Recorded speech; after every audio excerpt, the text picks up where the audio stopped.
Hello everyone, কেমন আছো তোমরা সবাই? আমি তো খুব ভালো আছি, আর আমার হাসিটা দেখে অবশ্য তোমরা বুঝেই গেছো। আর আমি আজকে যাচ্ছি আমাদের বিননগরে, আসতে চলেছে আমাদের দিদি।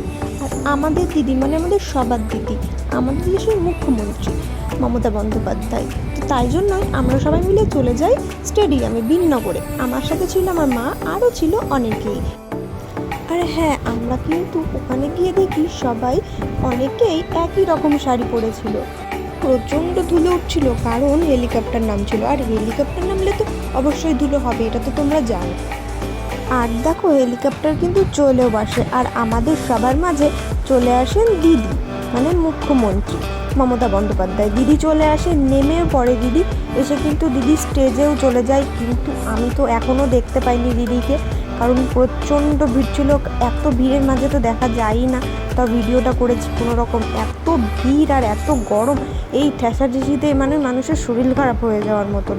তো আমি তো আর সহ্য করতে পারছিলাম না শরীরের নিয়ে, আমি বাইরে বেরিয়ে আসি। আমি আর আমার মা বাইরে এসে অনেক কষ্টে, দেখা যায় না, ভেতরে তো ঢুকতে দেয়ই না, অনেক কষ্টে লাস্টের দিকে আসি, এসে ভিডিওটা নিতে পারি।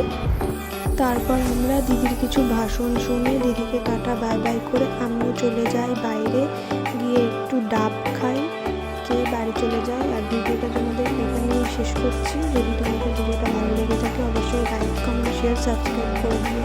বাই।